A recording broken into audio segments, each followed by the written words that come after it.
There is an old saying among those whose trade is in the papers of the dead, booksellers and lawyers' clerks, and the quiet women who sort a house when the morning is over, that paper keeps what the heart would bury. A spoken lie dies with its own echo. A burned letter is silent forever. But a letter kept is a soul set down in ink. And it does not sleep, and it does not forgive, and it waits. And of forged letters the old hands say a harder thing still, that a counterfeit will pass with every reader who longs to believe it or fears to doubt it. Which is to say, with everyone in the world, save only the one reader who learned the true hand by heart, and the one reader who learned, at some patient counter somewhere, how paper itself tells its age and cannot be made to lie about it. A forger may steal the shape of a man's letters. He cannot steal 10 years of yellowing, nor the year a sheet was made, which the mill writes into the very body of the paper where no pen can reach. And so the whole art of undoing an old forgery is not cleverness at all. It is only patience, and a good light, and one plain soul that nobody watches, turning over what everybody else was too grand to touch. Margaret Winslow, Meg to the 2 or 3 below stairs who were fond of her, had been at Stanmere Court 6 years, and in all that time had contrived, with some care, to be almost perfectly invisible. She was 28 when the story begins, a slight, plain, quiet woman, with a still, level way of looking at things, brown hair bound back simply under a plain cap, and the composed, unhurried hands of a person raised to handle other people's treasures without ever presuming to own any.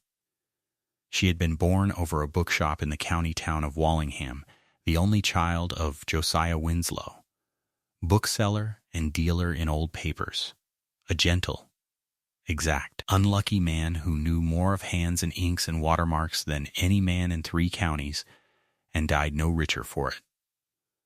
Meg had grown up at his counter as other children grow up in gardens. Before she was 12, she could date a sheet of paper by the mark the mill had laid into it. She knew how iron gall ink goes brown with years, slowly and from the inside, in a way no art can counterfeit. She knew the small private machinery of good writing boxes and secretaire drawers, the false floors, the hidden springs, the little vanities of cabinet makers, because half her father's trade was in the desks and boxes of the dead, and the other half was in what had been left inside them. And she knew hands.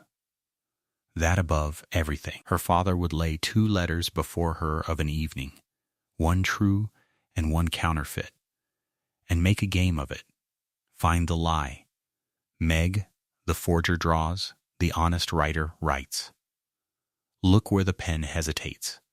A hand may be copied, but a habit cannot, for the habit lives below the man's own noticing. And what a man never noticed, he never taught his imitator. The shop died with her father, killed, in the end, by a gentleman collector who took 2 years of his best stock on account and then took the benefit of the law, so that Josiah Winslow's debts were paid with his shelves, and his daughter was left at 22 with a decent black gown, a small box of books nobody would buy, and her father's ivory and silver paper knife, which she kept, and keeps still. She went out as portionless gentlewomen do, to be a companion, and it was Lady Honoria Fane, sister of the late Duke of Stanmere, a great cold personage who liked to be known for placing deserving young women, who placed her at Stanmere Court as companion and reader to the Dowager Duchess Constance. Meg never forgot that she owed her bread to Lady Honoria's patronage. She was not permitted to. Lady Honoria reminded her of it graciously at every visit, the way one taps a barometer. For 6 years then, Meg Winslow read to the old dowager, wrote her letters, wound her silks, bore her tempers, and sat up through the long, frightened nights of her last winter, and the old lady, who was proud and difficult and not unkind, came nearer to loving her than she had come to loving anything since her husband died, though she would have fainted at the suggestion that one loved a companion. And in 6 years, Meg learned the house as the unnoticed learn houses, entirely. She learned, among much else, the exact temperature of its master.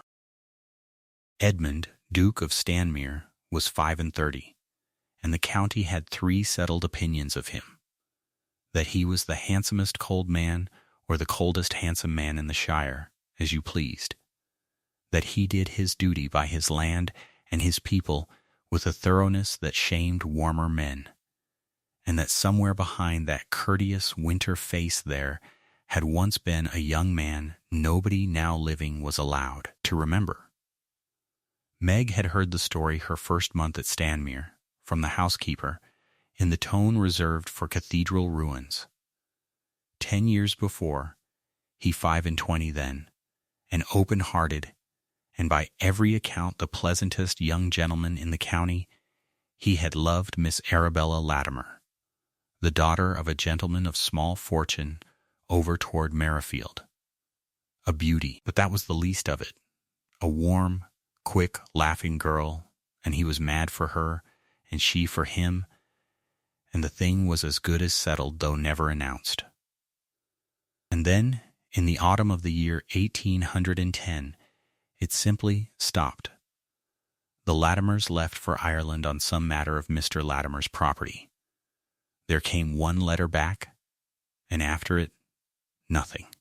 And whatever was in that one letter, the young man who read it walked into his father's library with it in his hand, and a different man walked out. And the different man was the one Meg served, courteous to everyone, open with no one. A master who knew every tenant's name and no tenant's Christian name. A man who had built the finest library in 6 parishes and sat in it alone. Miss Latimer, said the housekeeper, had jilted him without so much as a reason, thrown him off in half a page, cold as a fish counter, and married some Irish gentleman within the 12-month, or so it was said. Nobody rightly knew. His Grace never spoke her name. His mother had never spoken it either. And it was understood at Stanmere, the way the placement of the furniture is understood, that no one ever would. Meg had her own opinion of that 10-year-old story, and had kept it where she kept everything else. Her opinion was that grief did not usually behave so. She had watched his Grace for 6 years with the particular attention of a woman who has learned never to be caught looking, and what she saw was not a man who had healed crooked, but a man with something still in the wound. Grief softens with years, even bad grief. Bitterness needs feeding. His had never once been fed. No news, no sight of the lady, no fresh injury in a decade, and yet it was as sharp at 35 as the county swore it had been at 25, as though some part of him, below his own noticing, had never believed the letter he built his winter on. And there was one thing more that Meg Winslow knew and had never said, and it is as well to say it plainly at the start, because she never once said it herself. Not in 6 years, not in her own room, with the door shut, not in the dark, she loved him. It had come on her slowly, and against her judgment, the way damp comes into a wall, not for his face, which the county priced so high, but for the 100 small unwitnessed things a companion sees and a drawing-room never does, that he carried his dying mother up the great stair himself every evening of her last month, because the footman jolted her, that he paid the apothecary's bills of half the parish and had the receipts sent to the steward so no one could thank him, that he was gentlest exactly where he could least be seen. She loved him the way a sensible plain woman of 28 loves a duke, silently, thoroughly, without one grain of hope, and with a firm private arrangement that the thing should live and die inside her own ribs and trouble nobody. She would have told you, entirely resigned. People who keep things in boxes always believe the boxes hold. The Dowager died in March, in the small hours, with her hand in Meg's, and His Grace stood on the other side of the bed, and the two of them heard the clock together, and neither wept while the other could see. Afterward the house went into its blacks, and the world supposed the companion's employment died with her mistress. It would have, anywhere else. But when the month's mind was past, the Duke sent for Meg to the study, and, standing at the window with his back half to her, said in his level way that his mother's rooms must be sorted before Michaelmas, her papers catalogued, her effects listed for the executors, her charities honored, and that his mother had trusted no one else near her papers in 6 years, and he saw no reason to begin trusting strangers now. "You will oblige me by staying until it is done, Miss Winslow. Name what term you need. Bellows will see to your wages." A pause, and then, still to the window, "She was not easy with many people. She was easy with you. I am sensible of it." That was all. It was, for him, a torrent. And Meg went out of the study, with her employment extended half a year, and her firm private arrangement holding, she believed, perfectly steady. So it came about that on a bright morning in June, in the year 1820, Margaret Winslow knelt alone in the late Dowager's morning room among the smell of camphor and old rose leaves, with the shutters newly opened and the light coming in long gold bars across the carpet, working her patient way through a dead woman's life, and found, on the third shelf of the little walnut closet by the chimney, behind a rampart of devotional works that had plainly not been moved in years, a traveling writing box of rosewood banded in brass, about the bigness of a work-box, and locked. She knew the box, in the way one knows a face seen once a year at church. The Dowager had kept it always locked and always near. It had traveled with her to Bath and back a dozen times, and in 6 years Meg had never once seen it open, nor been asked to fetch anything from it, which, in a woman who asked her companion to fetch everything, was itself a small strange fact. There was no key on the ring the housekeeper held, nor among the effects listed at the death, nor in the dressing case, nor anywhere in the catalogue Meg herself was making. She set the box on the writing table in the window and looked at it for a while, the way her father had taught her to look at things before touching them. "You could have the estate carpenter to it, miss," said Patty Sole, the young housemaid who was helping her that week with the linens, eyeing the box with frank appetite. 10 minutes with a chisel, and there's your mystery out." "You could," Meg agreed, "and you would spoil a good box and tell the whole servants' hall by dinner." "No, Patty. A locked box in a dead woman's room is a confidence, not a puzzle. We shall find the key or leave it shut." But privately she thought, a woman who hides a key does not mean the key to be lost. She means it to be found by nobody in a hurry. And there was no one at Stanmere Court less in a hurry than Margaret Winslow. She found it 4 days later, and afterward could never decide whether to call it cleverness or only long acquaintance.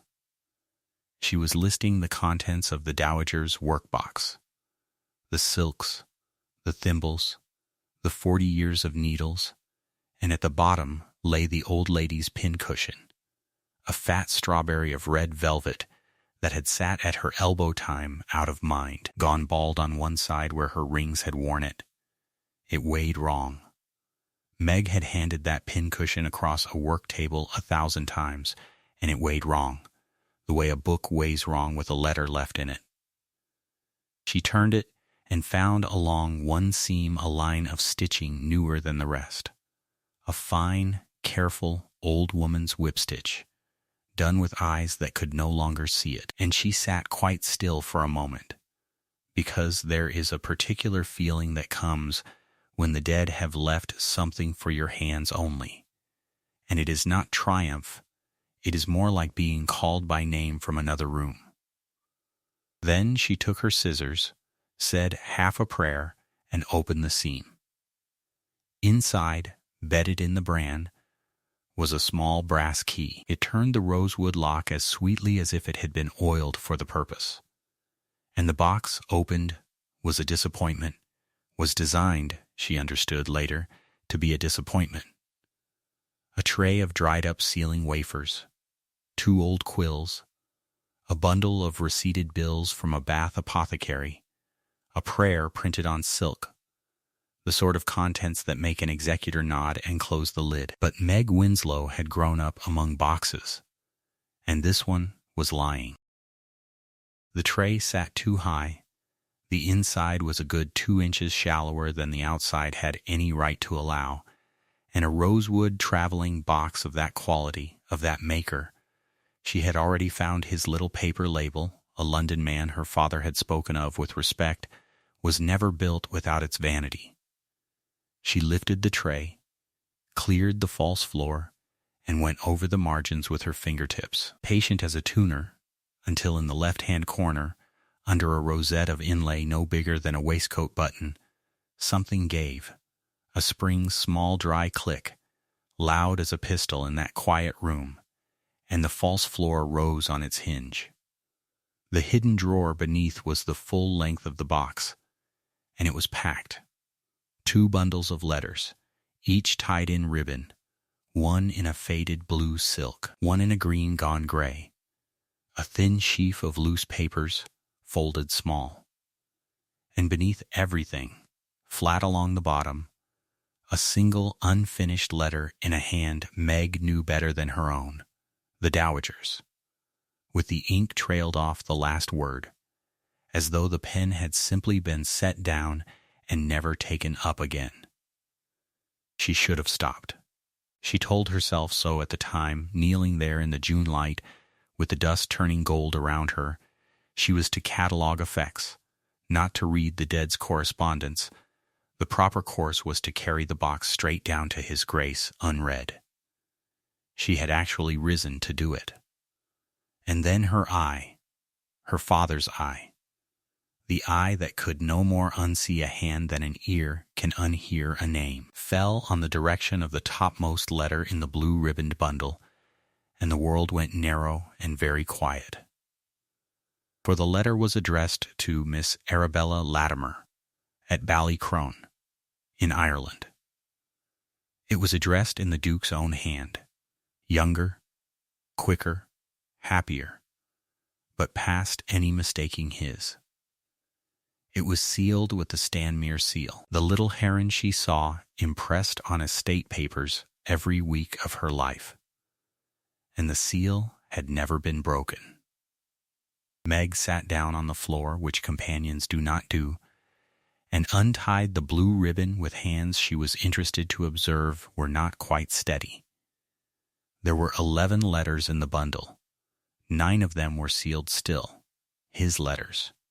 His own letters, written in the autumn of the year 1810 and directed to Ireland in his own hand, franked and ready, and not one of them ever gone. The 10th and 11th had been opened.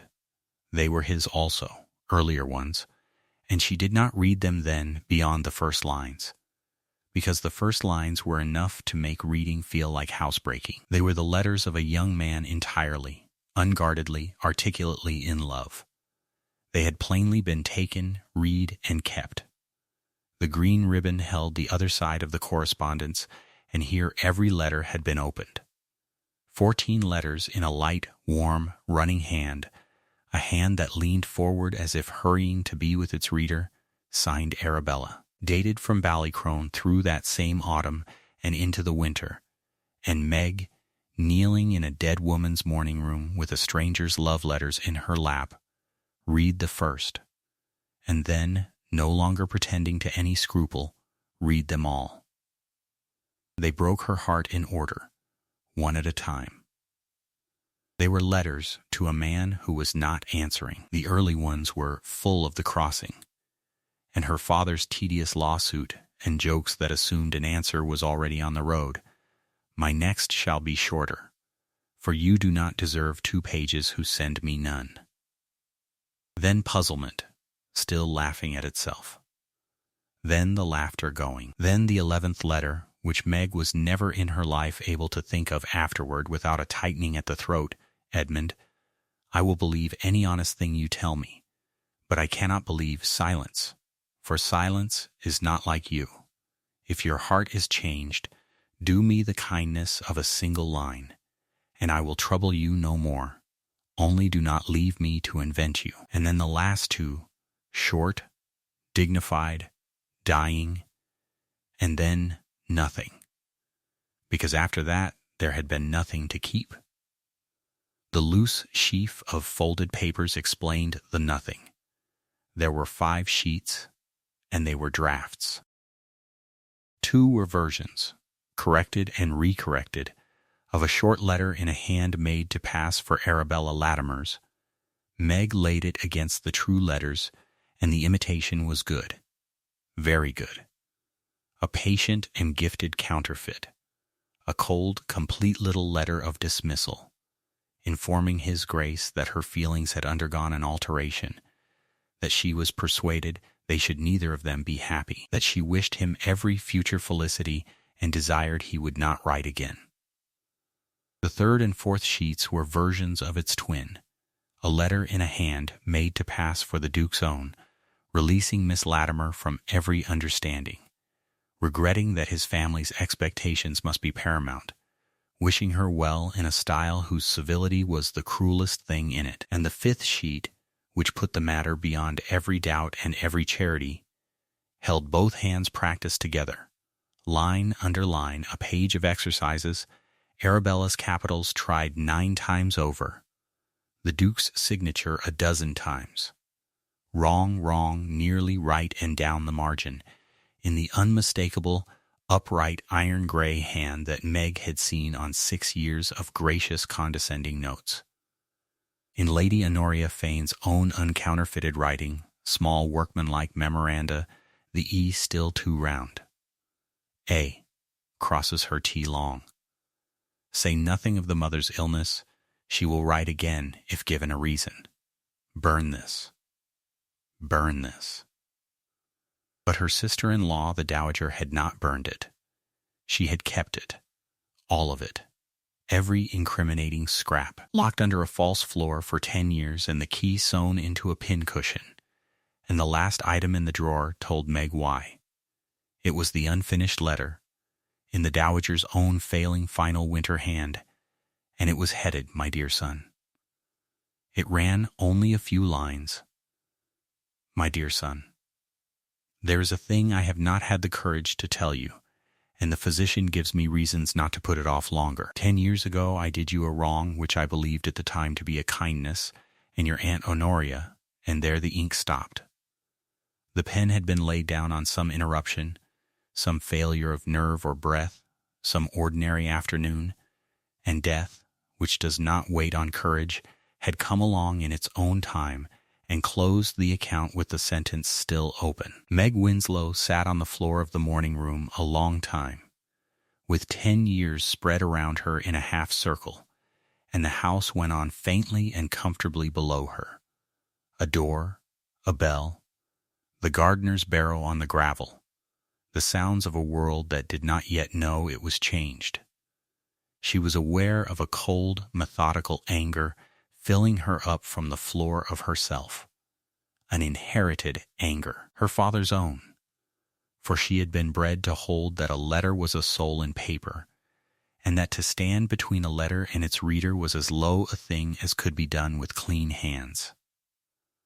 Somebody in this house had done it 14 times to one woman and 11 times to one man, and then forged 2 souls outright, and let a decade of 2 lives be built on the lie. And one of the 2 somebodies was past all reckoning, and the other took tea at Stanmere Court twice a year, and tapped the barometer. And under the anger, arriving quietly, in no hurry, absolutely certain of its welcome, came the other thing. The thing in the box inside her ribs. It sat down beside the anger and said, In a reasonable voice she had been 6 years learning to ignore, he never was jilted. Do you understand what you are holding? The letter he built his winter on was written at a practice page by his aunt. His Arabella loved him to the last line. And somewhere in Ireland or England or the wide world that woman is living yet. And you, Margaret, you of all the souls alive, are holding the paper that will send him to find her. She did not go down to the study that day, nor the next. She told herself, and it was even true, that a charge of this size against the dead and the living must not rest on one reading and a warm-hearted guess, that she owed his grace not a discovery, but a certainty, that her father had ruined no man on a first impression, and neither would she. So for 3 days, while the box stood locked again in the morning-room closet and the key lay against her own heart on a ribbon, Meg Winslow did quietly, and exactly what she had been bred to do. She proved the thing. The paper first, because paper cannot be talked out of its testimony. Every sheet of the correspondence, true and forged alike, carried its watermark, and the marks carried their dates, as English paper had done since her father was a young man, the mill's name and the year, laid into the sheet at the making, plain as a brand under a raking light. The true letters were written on paper of the years 1800 and 9 and 1810. So were the forgeries, of course. The forger had used the paper of the day, but that was the very point, for it meant no soul could pretend the packet had been manufactured lately by some scheming hand. 10 years of honest yellowing lay on every sheet. The iron gall ink had browned through, evenly, from the inside, as ink does in decades and cannot be made to do in a fortnight. The folds were set, and the creases furred with true age. The wax of the unbroken seals had bloomed and dulled. A forger may imitate a hand, her father used to say, but no man living can forge time. Whatever else might be argued in that packet, its age could not be. And Meg noted it all down, sheet by sheet, mark by mark, in a small exact memorandum in her own writing, dated like a tradesman's inventory. If ever this came to be doubted, and some cold corner of her, that had watched how the world treats plain portionless women, already knew it would come to be doubted, and knew by whom, the doubt would have to argue with the paper, not with her. Then the mechanism, because a theft wants a method. That part was almost pitifully simple, once one knew to look. The post of a great house went then in a locked leather bag, carried by a groom between the court and the receiving office at Merrifield, and the bag's 2 keys were kept, one by the office and one by the mistress of the house. For 30 years the mistress of Stanmere Court had been the Dowager Duchess Constance. Every letter the young Duke wrote that autumn had gone into that bag under his mother's key. Every letter that came for him had come out of it under the same. He had been 25, trusting, and in love. It would no more have occurred to him to suspect the post-bag than to suspect the doors of the house he was born in. His mother had only to sit by her own fire of a morning and lift out what she chose. Nothing needed bribing, nothing needed breaking. The whole machinery of the theft was a mother's ordinary household key, used 14 times with a steady hand. And last, because paper tells what but never quite why, Meg went to see Miss Prynne. Ruth Prynne had been the Dowager's own maid for upwards of 30 years, pensioned off 2 years before the end when her hands grew too crippled for the work, and living since in a whitewashed cottage at the edge of the park, with a cat and a Bible, and a memory like a locked room. She was past 70, small, upright, and Meg had always been on quiet, good terms with her, as the 2 people in a great house who knew the same difficult old woman best. They sat in the cottage's one sunny window with tea, and Meg, who had thought carefully about what she might honestly say, said only that in sorting her late Grace's rooms she had come upon some old papers touching the autumn of the year 1810, and that before she carried them to his Grace, she wished to know whether Miss Prynne remembered anything of that season out of the common. The old woman's face did something complicated and then settled, like water after a stone. She looked out of the window a while. "You've found it, then," she said at last. "I always reckoned somebody would. One day she'd never burn a paper. My lady wouldn't, not if it was her own death warrant. Kept everything. It was her nature." She turned her teacup around twice. "I'll tell you what I saw, Miss Winslow, and what I saw is all I'll swear to. That autumn the young master's Irish letters began coming, and my lady took to being at the bag herself of a morning, which she never had troubled with before. Sent me out of the room for it, mostly. Only an old maid isn't always as far out of a room as a lady thinks. I saw her take letters from that bag more than once and put them in her sleeve. I saw her ladyship her sister, Lady Honoria, that was here on her long visit that whole autumn. 9 weeks she stayed, and she never stayed above 2 before nor since. Sitting at the little writing table in my lady's morning room, hour on hour, with the door locked, and pages burnt in that grate. And once, coming in with the chocolate before I was looked for, I saw her writing slow. You'll know what I mean by it, you that's bookish. Writing slow, and looking sideways at a letter set up before her, the way a body draws.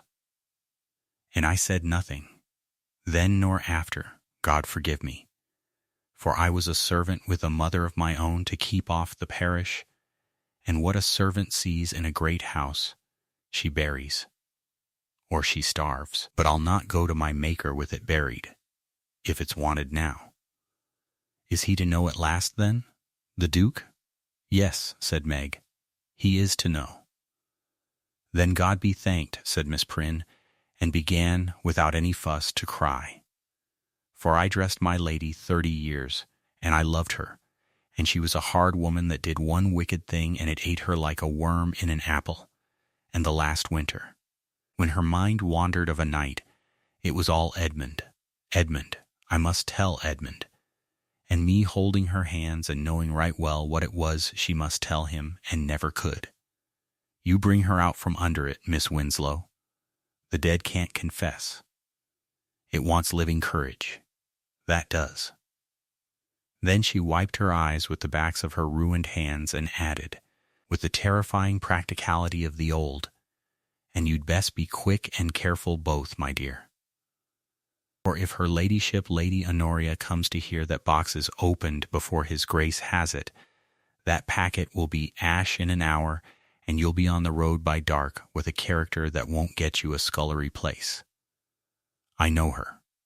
I've known her 50 year, quick and careful, and the Duke first, before any other soul breathing. Meg walked back across the park in the long evening light with her certainty complete, and that ought to have been the end of hesitation. And instead it was that night, alone in her small room with the packet on her knees and one candle burning, that Margaret Winslow met the worst hour of her life, because she understood, with the whole force of a mind trained to read consequences off a page, exactly what the box would do. Give it to him. And the winter broke. She believed that.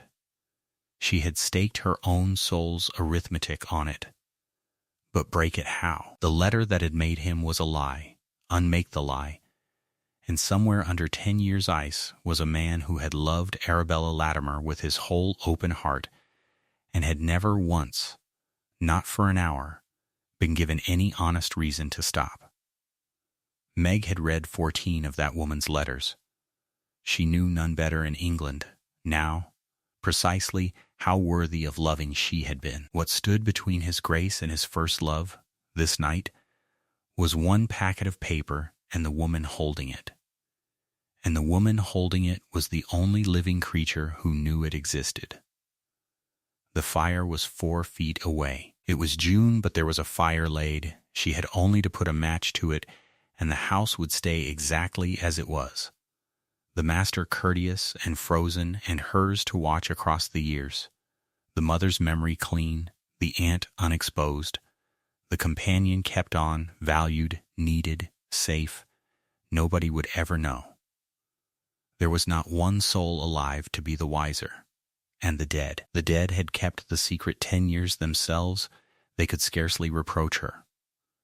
She sat with that for a long time, quite still the way she sat with everything, and she made herself do it honestly, which was the hard part. Made herself feel the whole pull of it, and not pretend to be above it. She was not above it.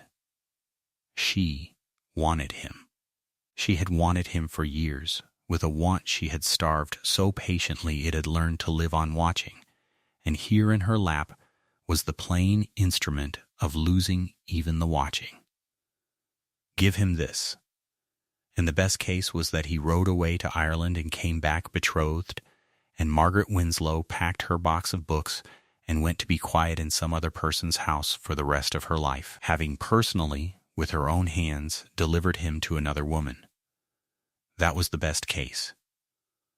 The worst was that he would not believe her, that he would look at the shopkeeper's daughter holding forged letters and hear his aunt's voice explaining what such women are, and she would lose the watching and her character together.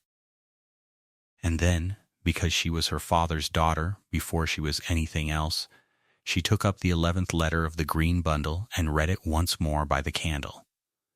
If your heart is changed, do me the kindness of a single line, and I will trouble you no more. Only do not leave me to invent you. A woman 10 years silenced, asking for one honest line. A man 10 years frozen, wanting one honest line. And between them, twice now, a woman by a fire deciding what it was better for them not to know. The first woman by the fire had also loved him. That was the thing, Meg thought. With a calm that was worse than weeping, his mother had not been a monster. She had been a woman who loved him and thought her love gave her the right to choose his truth for him. And every particular of the ruin in this box had come from exactly that. There was only one difference available to be made, and it was not in the loving. It was in what the love did. A letter is a soul in paper, Meg, her father had said to her across the counter, more times than she could number, holding some stranger's 40-year-old heartbreak up to the light. We are trusted with souls in this shop. We do not open them, we do not keep them, and we do not stand between them and where they are going. Not for pity, not for money, and not for love. Especially not for love. Whoever loves you, child, let them find you honest. Meg Winslow blew out the candle and sat in the dark until the birds began.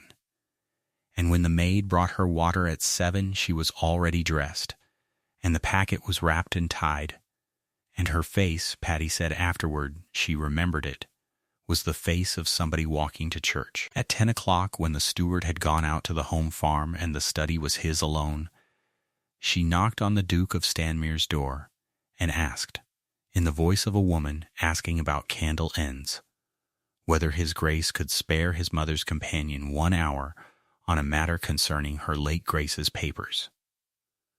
It was the 3rd of July, in the year 1820. Whatever else was ever said of her afterward, and a great deal was said, in the county's time, nobody was ever able to say she had slept on it one night longer than honesty needed. The study at Stanmere Court was a long brown room smelling of leather and cold ash, and the Duke received her at his writing table with the courteous, complete attention he gave to drains, leases, and the deserving poor. She had thought for 3 days about how this must be done, and had settled it on one principle, her father's: never ask a man to trust your word when you can let him test the thing itself. So she did not begin with the story. She began with the box. Your Grace. In sorting her late Grace's morning room, I found a locked writing box, the rosewood one that travelled with her. The key was not among the effects. I found it sewn inside her pincushion, which I have brought, with the seam as I opened it, for you to see. The box has a false floor. Many of that makers have, and beneath it a drawer of papers. I have read enough of them to know that they are not mine to hold and not mine to keep from you, and that once you have seen them, nothing in this house will be as it was this morning. I ask leave to show you 3 things in a particular order, and to say almost nothing while you look at them. Afterward you will have questions, and I will answer every one, and then, if you wish it, I will pack my boxes tonight. But the papers first. Words can be argued with. These cannot. He looked at her for a moment with something that was not yet alarm. She was famously, restfully dull. It was her whole value in that house, but was no longer the attention he gave to drains. Then he said, "Very well, Miss Winslow," and moved the inkstand aside, and Meg laid the first thing on the table. It was one letter, sealed, face up, the direction showing. She watched it reach him in stages, the hand first, his own hand, and she saw the small ordinary puzzlement of a man shown his own writing where it cannot be. Then the name. Then, last, slowest, the seal, whole and unbroken. The little heron sitting in its dulled wax exactly where his own signet had set it down 10 Octobers ago, and Meg, who had sworn to herself to watch with the clerk's face, watched 10 years fall on him in the space of 3 seconds. He did not go pale as people do in stories. He went still the way the park went before thunder. And when at last he touched the letter, he turned it over twice, as though the trick must be on the other side. This is mine. His voice was level. It was the wrong level, a floor with nothing under it. I wrote this. This is my seal. Unbroken. This letter was never. He stopped. He was reading the direction again. Where was this? In your mother's writing box, Your Grace. Under the false floor. With 8 more like it, sealed like it, and 2 of yours that were opened and kept, and 14 letters that came for you from Ballycrone between September of the year 1810 and the February after, every one opened, every one kept, not one of them ever brought to you. She laid the green ribboned bundle on the table, gently, the way one sets down something sleeping. And I must say the next part very plainly, because you will shortly be in pain, and pain hunts for doubt. The letters in that bundle are truly hers. I was bred a bookseller's daughter, Your Grace. My father dealt in autographs and dead men's papers all his life, and I was taught paper as other women are taught music. Every sheet on this table carries a dated watermark of the years 1809 and 10. The ink is brown through, as only decades brown it. The folds are set. The seals are bloomed. No hand alive wrote any of this lately. Whatever these letters are, they are 10 years old, and they have lain together in one drawer since they were new. That is not my opinion, which you are asked to take on trust. It is in the body of the paper, where you may see it yourself, and where any man of the trade you care to summon will see it too. Ask me afterward how I know each thing. I will show you every mark. He had stopped hearing her, she thought, somewhere around truly hers. He drew the green bundle toward him and untied it. His hands were exact and slow, and she understood that he was rationing himself, that a man who had governed every visible thing about himself for 10 years was governing this too, for as long as it would govern. He read the first letter without any expression at all. He read the second. At the third, his hand went up and pressed flat against his mouth and stayed there, and Meg looked out of the window and gave him what she could, which was her not seeing. The clock did what clocks do in such rooms. When he spoke at last, it was from a long way off. She wrote to me, not a question, an announcement to the universe, which had been differently arranged until now. 14 times. She wrote to me while he set the letter down and squared it with the table's edge, very carefully, and his voice came apart on the plainest word. I was here. I was in this house. Every day. I was half a mile of carriage road away, Miss Winslow, while she asked me not to leave her to invent me. Yes, Your Grace. I received one letter. Now the voice had frozen over again, and it was worse. In November. Half a page. I have it still. I could not tell you why. If these are hers, that one, and he looked up, and Meg saw the whole terrible engine of intelligence arrive at its station at last, that one was not. That is the third thing I must show you, said Meg, and it is the worst of them. If Your Grace will permit, before you look, put the November letter beside them, if you truly have it near. You have carried its hand in your mind's eye 10 years. You should meet these with your own evidence in your own grasp, and take nothing on mine. He was gone from the room perhaps 4 minutes.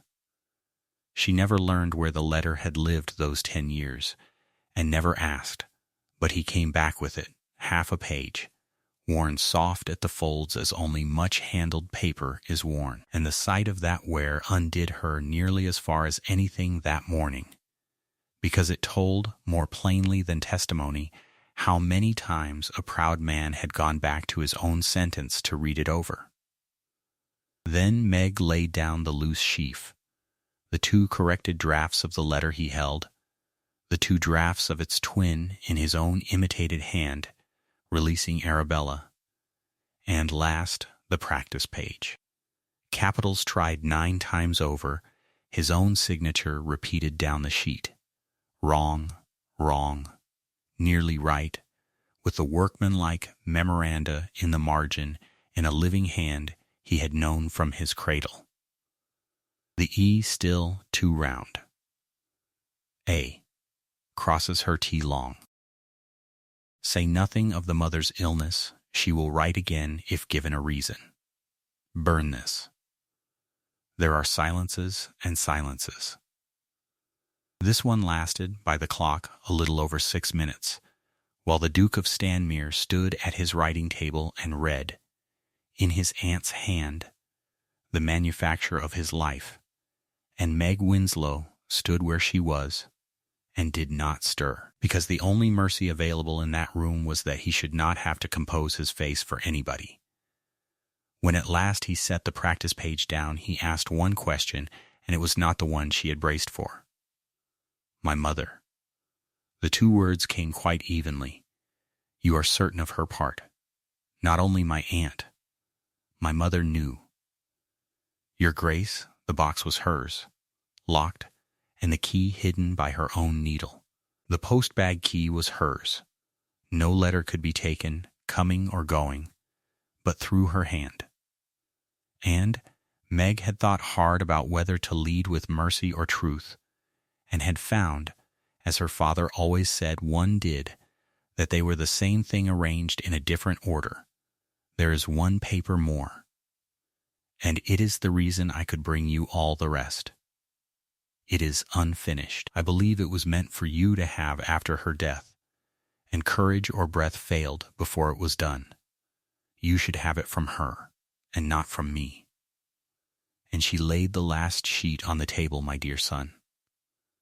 There is a thing I have not had the courage to tell you, and stepped back, and His Grace read his mother's confession as far as his mother had managed to make it, and this time he sat down, slowly like a man much older, and put his head in his hands, and Margaret Winslow, who would have given 10 years of her own life for the right to cross that room, held her post by the window and looked at the park. Why, he said at last, muffled, and then lifted his head and asked it properly, and his eyes were dreadful, dry, and dreadful. You knew this house. You knew her. And you know my aunt. And you knew what this would do. To their names, to this family, to your own place, which I imagine you have already reckoned to a farthing, since you appear to reckon everything. It would have burned in 5 minutes. No living soul knew.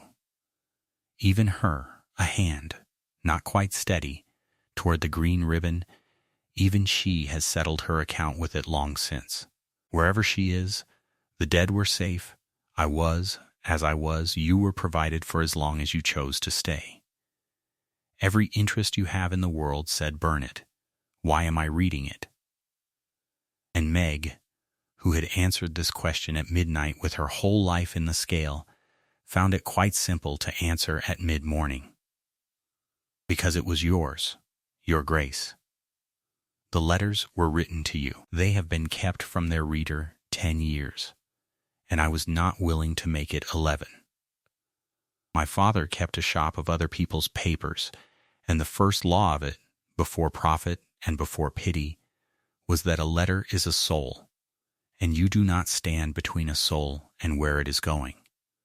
Your mother stood between, out of love, I truly believe, and there is the whole ruin on your table. I did not choose it because it was safe or kind. I chose it because the only thing I have ever had in the world that could not be taken from me is that I do not handle people's truths as if they were mine to spend. She gathered herself and finished it, level to the last word. And I will not pretend the reckoning away, since your grace has done me the honor of naming it. Yes, I understood what I might be carrying you. There are 9 sealed letters on that table that may still be owed their answers. Miss Latimer's last direction is on the 14th of hers. A man on a good horse could be in Holyhead in 3 days. I knew that when I knocked. I ask nothing, your grace, only, when you come to weigh what your family owes and to whom, weigh her first. She has been owed 1 honest line for 10 years. Everything else can wait its turn behind that. He looked at her then, really looked, she thought later. For the first time in 6 years, the gray figure by the window resolving all at once into a person, and something crossed the dreadful dry eyes that she could not read and did not try to. You will oblige me, he said finally, in a voice scraped clean of everything, by remaining at Stanmere, Miss Winslow.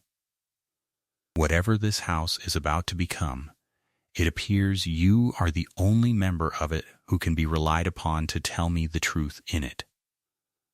That will be all. No, it will not. He stood, and made her of all things a bow, the bow one makes to an equal, absurd, and exact across that gulf of rank and that wreckage of paper, and said, "Thank you." I am told I say that seldom. I imagine I shall be saying it to you for some time.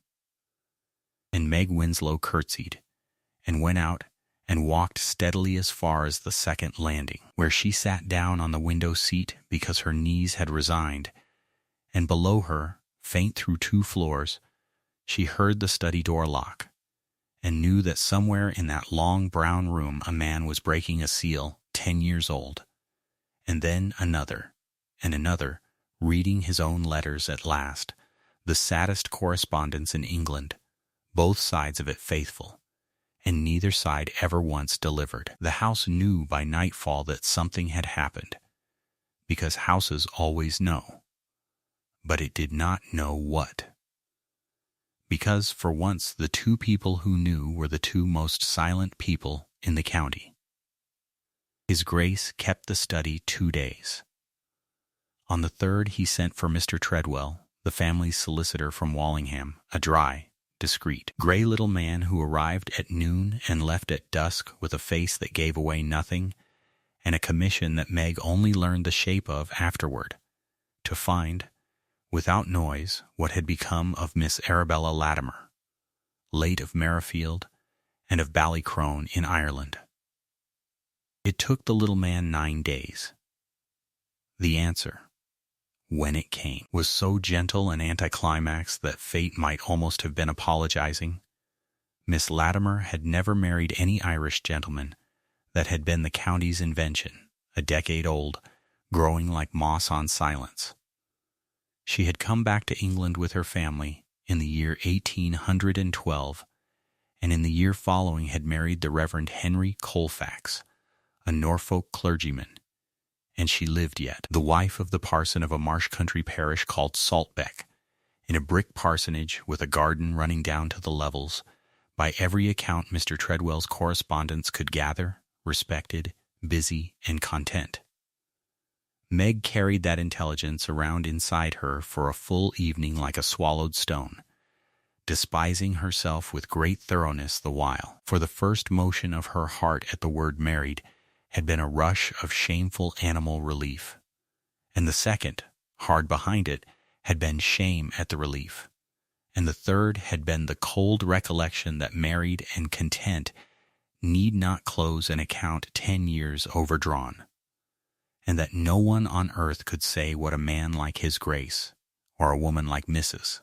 Colfax, would do with a truth like theirs. She put all three motions in the box inside her ribs, where the crowd was by now considerable, and went on numbering the dowager's linen. He came to find her there, in the morning room, the day the news arrived, walked in unannounced among the camphor and the inventories, which he had never once done, and stood turning his mother's little brass key over in his fingers, and said without preamble, "She is living.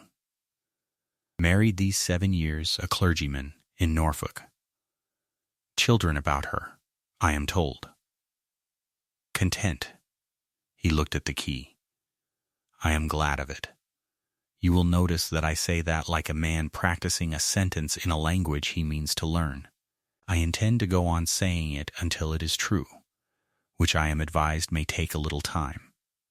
Then, abruptly, I am going there, Miss Winslow.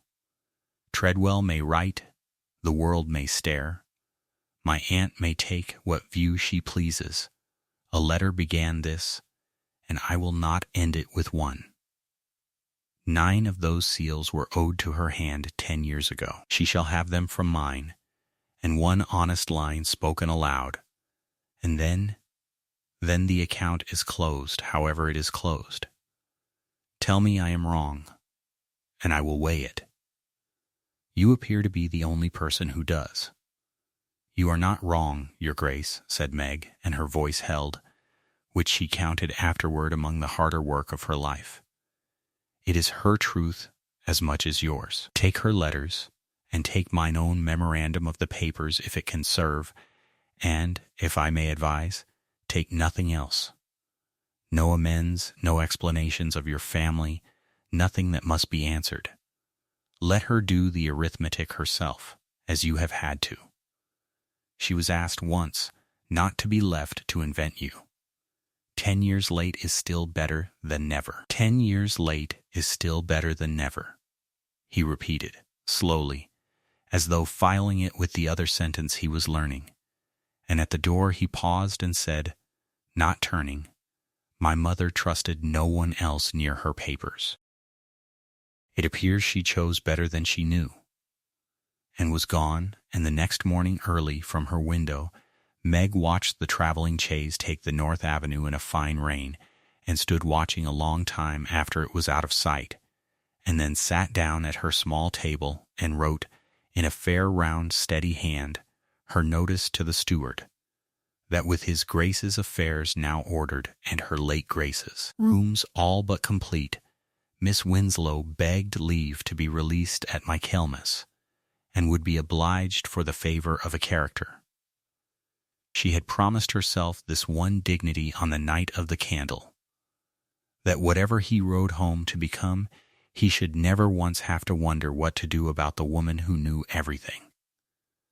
She would be gone before the question could form. It was, she considered, a clean and sensible arrangement, and if she cried while she sanded the letter did not show it, which is the whole point of sand. His Grace had been gone 4 days when Lady Honoria Fane's coach came up the South Avenue. She came officially to condole and advise, the bereaved family's great lady descending upon a masterless house, in fact. As Meg understood the moment she saw Mrs. Dodd, the housekeeper's face arranging itself, she came because Mrs. Dodd had written to her. Mrs. Dodd had served Stanmere 30 years, and Lady Honoria's interest longer. She had seen the locked study, the solicitor, the sudden journey, the companion closeted alone with his Grace an entire morning, and she had done what such servants of such patronesses always do. Lady Honoria arrived at 4 o'clock, took possession of the great drawing-room as of conquered territory, and by 5 had examined the morning-room, found the rosewood box upon the writing-table, found it empty. The papers were with his Grace on the road to Norfolk, every sheet, which was the one mercy of that afternoon, and sent word that Miss Winslow should attend her ladyship in the drawing-room at once.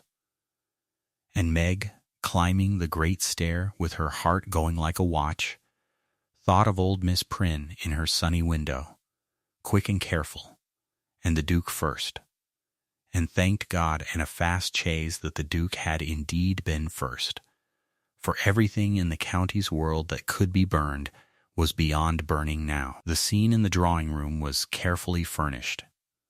Lady Honoria did nothing without witnesses of quality. She had the rector of the parish, Dr. Maddox, who had happened to call and been detained. She had Mrs. Dodd stationed.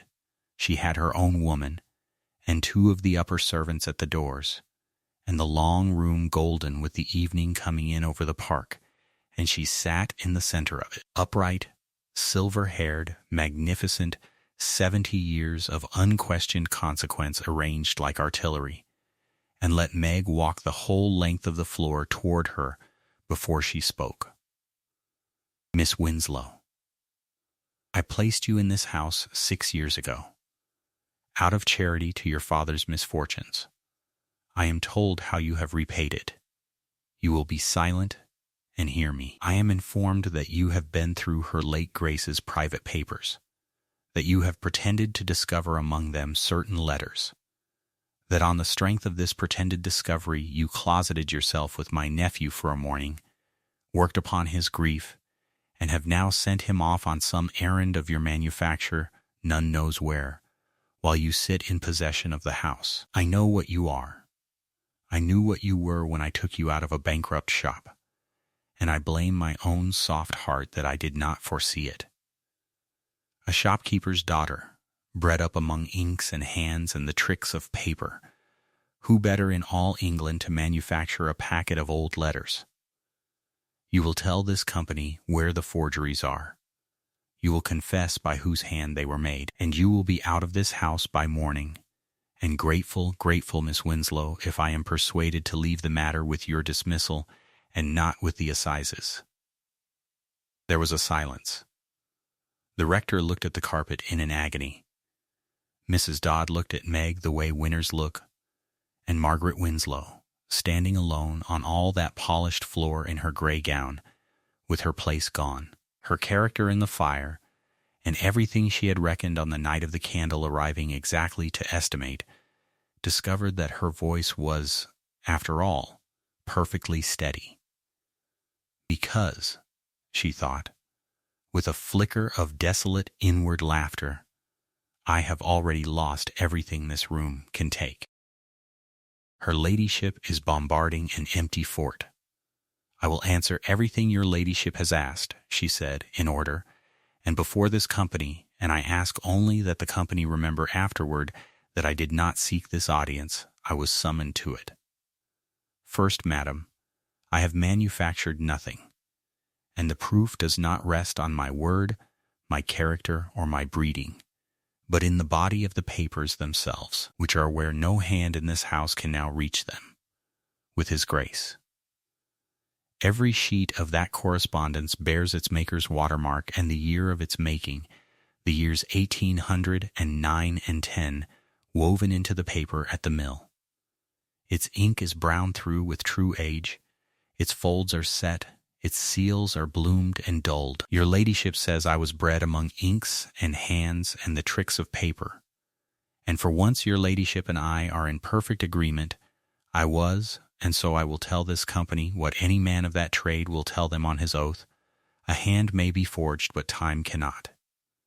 No skill of mine, or of any forger living, can put 10 years of yellowing into a new sheet, nor a 10-year bloom on fresh wax, nor make new ink old in its body. If I am the author of that packet, madam, I am the first counterfeiter in history to counterfeit the calendar. Second, 9 of those letters are in his Grace's own hand, sealed with his Grace's own signet, and the seals were unbroken. His Grace knows his own hand, his own seal, and his own letters, which he himself wrote 10 years ago and gave to the post of this house. I could no more manufacture those than I could manufacture him. Third, the packet contains practice sheets and corrected drafts in a living hand, and I said nothing of whose, madam. It is your ladyship who stands before the rector of this parish demanding I name the forger, and I decline it. That naming belongs to his Grace, in his own house, in his own time. And fourth, since your ladyship has raised the assizes, I welcome them. Bring the packet before any bench in England, with any paper merchant, any stationer, any dealer in autographs your ladyship cares to retain, and I will stake my liberty on the watermarks with a quiet mind. Will your ladyship stake anything on the practice page? It was very quietly done. The whole room agreed on that much afterward.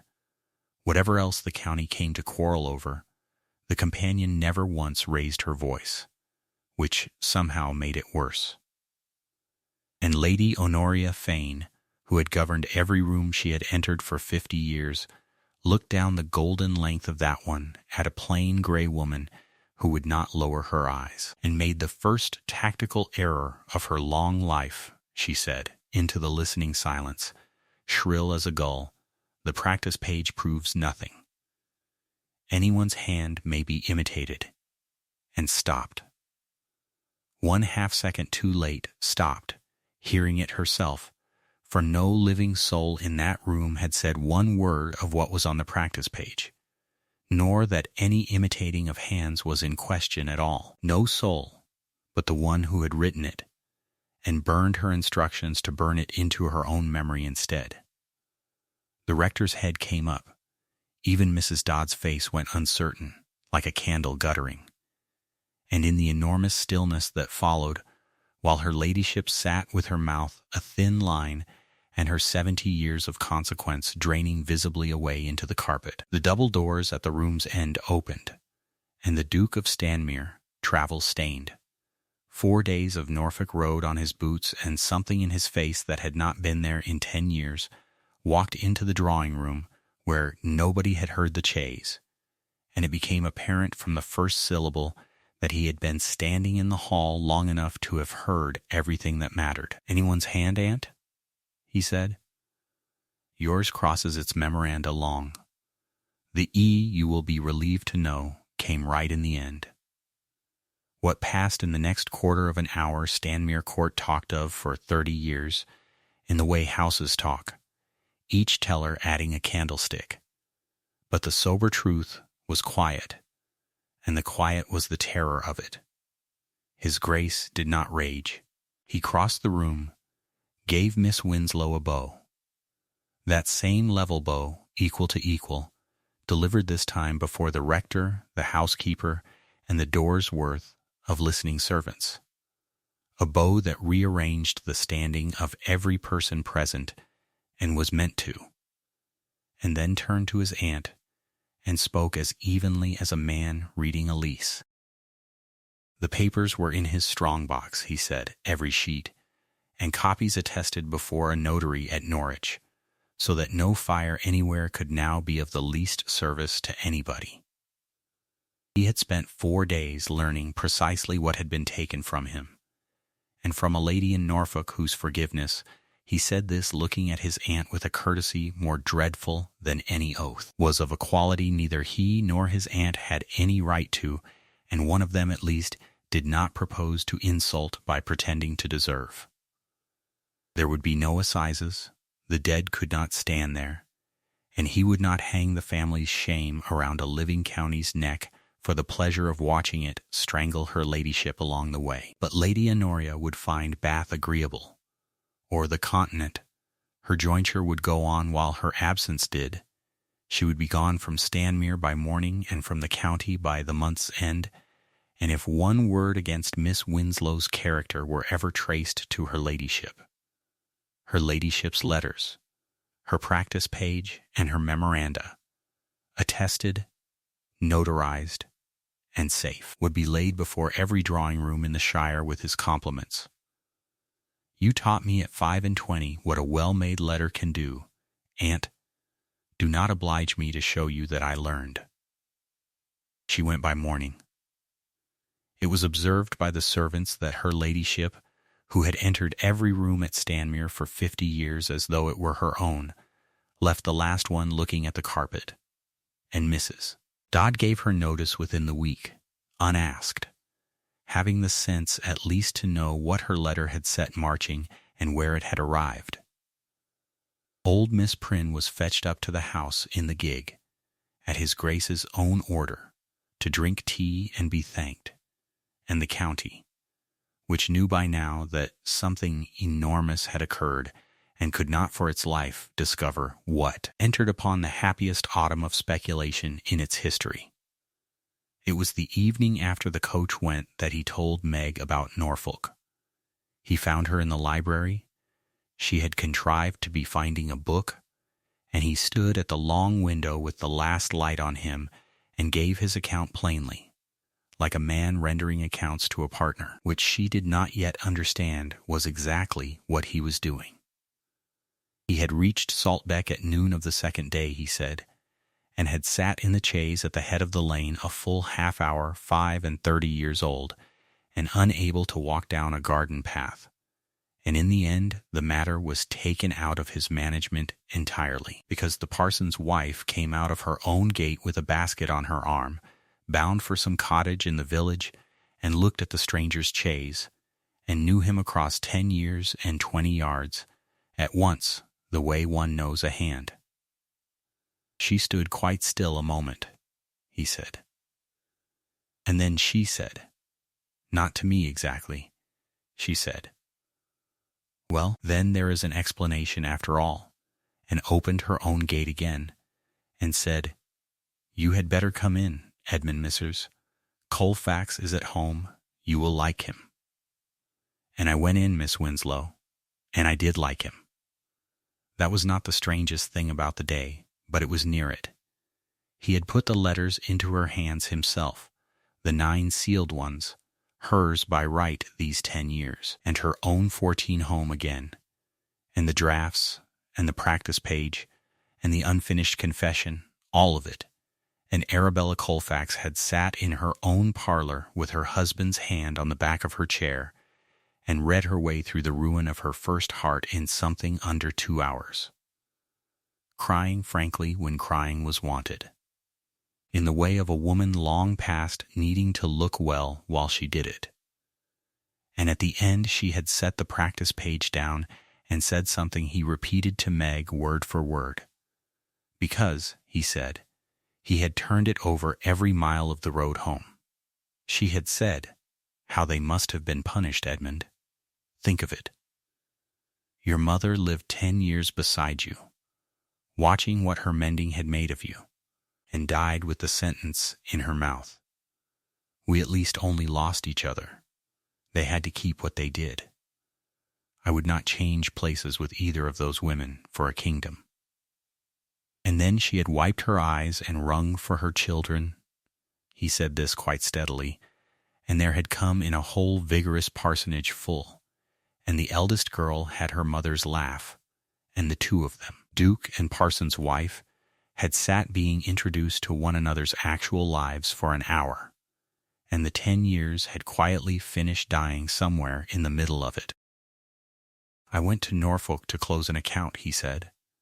"I thought it would be extraction, surgery. It was nothing of the kind. We were two strangers who had once known two young people who were fond of each other, exchanging news of them. She is not the woman I lost, Miss Winslow. That woman stopped existing in the year 1810, the same night the man she loved did. What I mourned all these years, I understood it on the road home, somewhere about Thetford, was never her. It was the years themselves. It was the man I did not become." He turned from the window then and looked at her. "And at her gate, when I took leave, she said one thing more, which I have been instructed to deliver, and I am persuaded she meant it to be delivered exactly. She said, 'The woman who gave you these letters knew what they might carry you away to, and gave you them regardless. I hope you have looked at her, your Grace. 10 years is long enough to be a fool twice.'" The library was very quiet. Meg stood with her book held against her like a breastplate, and found that all her sensible arrangements had the air of furniture in a house the sea had come into. "Your Grace," she began with great care, "Mrs. Colfax is generous, but she cannot know how matters. You gave notice," he said. "Bellows showed me the letter. A fair, round, steady hand, and Michaelmas, and the favor of a character.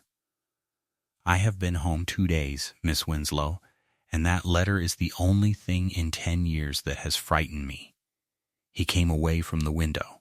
I have made you my mother's keeper, my truth-teller, my proof against my own family, and my one entirely trusted friend, all without once asking your leave. Because asking leave would have required me to look at what I was doing, and you were going to let me go on not looking and slip away at Michaelmas to be invisible in some other man's house, because you had decided. You decide everything, quietly, at night, and tell nobody, that it would be more convenient for me. Do me the justice, is that the shape of it?" "That is the shape of it," said Meg Winslow, because she did not lie even now and then, since the fort was empty anyway and the sea was in. "Not more convenient, your Grace. Possible. I have loved you for 6 years. A woman may do that decently so long as nobody knows, and serve honestly, and be nothing but the better servant for it. She cannot stay on those terms once the man knows there are terms.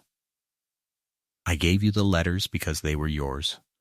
I am leaving because I am not so honest that I could watch you be grateful for the rest of my life, and call it enough, and not sour. Even my father's shop never asked that of anybody.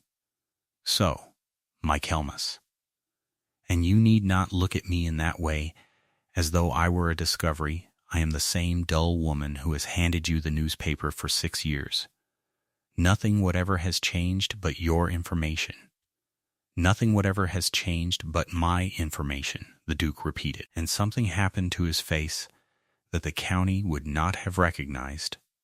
It opened.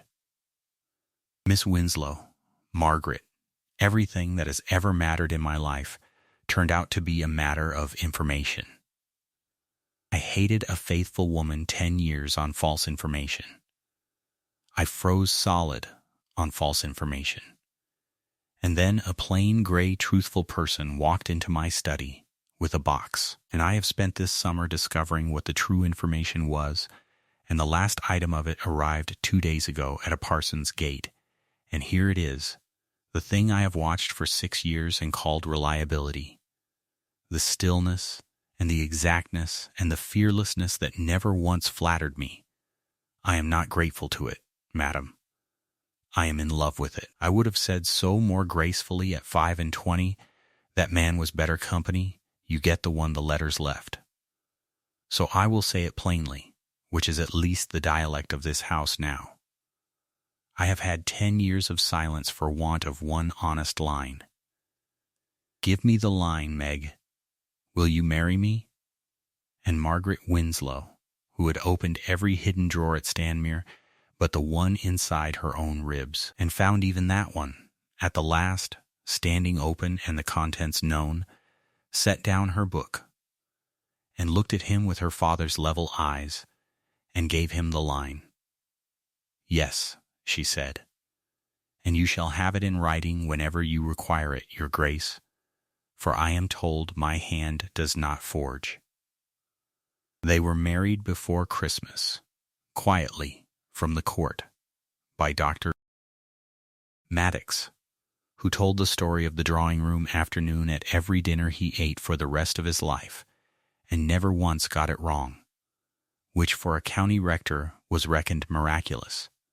And old Miss Prynne sat in the second pew and cried with her whole heart, and Patty's soul caught the bride's glove and treasured it 40 years. The county offered a duke married to a bookseller's daughter, and no scandal it could prove, said everything that might be expected. At length, behind its fans, Schemer lasted a season, Slypuss another, and then had to sit and watch, across the years, the one spectacle gossip has no answer to. Two quiet people visibly, durably, unfashionably happy. The new Duchess of Stanmere never played the great lady, and never once tried. She kept her father's ivory and silver paper knife in her writing-table drawer beside a small brass key. She opened the library of Stanmere Court 2 days in the week to any soul in the parish who could read or wished to learn, and she answered every letter that ever came to her. Always in her own hand, always by return of post. The whole county remarked it, and only her husband knew it for what it was. A widow's mite paid weekly against an old debt that was none of her making. Letters to Saltbeck Parsonage went and came 4 times a year, warm on both sides. All their lives, the two houses stood friends for a generation. And the unfinished letter, my dear son, there is a thing I have not had the courage to tell you. His Grace kept, and would not burn. He finished it himself, one October evening years on, writing beneath his mother's broken-off line in his own firm hand, told me at last, through a braver woman than either of us. Forgiven, the 12th of October. Edmund, and folded it, and sealed it with the little heron, and laid it in the rosewood box under the false floor, where the keeping of things was at last an honest trade. They had, together, better than 30 years, and the man the county had priced as the coldest handsome man in the shire grew warm so gradually and so completely that new neighbors could never afterward be made to credit the old reputation. He read aloud of an evening, which his young self had loved and his frozen self had forgotten. He laughed, latterly, like a man with no arrears to pay, and to the end of his life, when any person was recommended to him on the strength of birth, or polish, or a fine appearance, he would say only that he had learned his own system of valuing people long ago, from a dealer he had been fortunate in, that you should never mind the flourish of a hand, for flourishes are the cheapest thing ink does.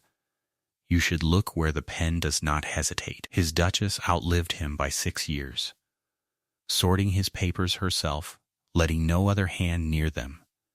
And when she followed him, the shire, which had once had 3 settled opinions of him and none at all of her, lined the road from the court to the church, tradesmen and tenants and the taught to read, 3 deep in a November wind, for the bookseller's daughter. It was not for her rank the county had rank to spare. It was that in 35 years no soul in that country, gentle or simple, had ever once received from Margaret, Duchess of Stanmere, a line she did not mean, and it made hers the truest hand in the county. There is an old saying among those whose trade is in the papers of the dead, that paper keeps what the heart would bury. And at Stanmere they tell the story still, in the long way, of a winter that lasted 10 years and was ended by a pincushion, a watermark, and a plain woman nobody watched.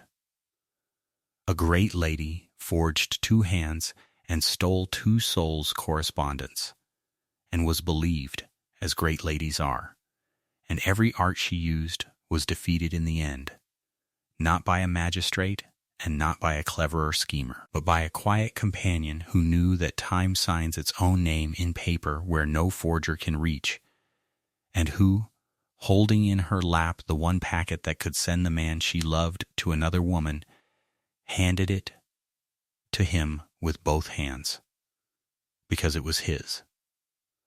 She was not saved by beauty, for she had none to spare, nor by fortune, for she had none at all. She chose his healing over her own heart, and was given, by the strange bookkeeping of such choices, the whole of his.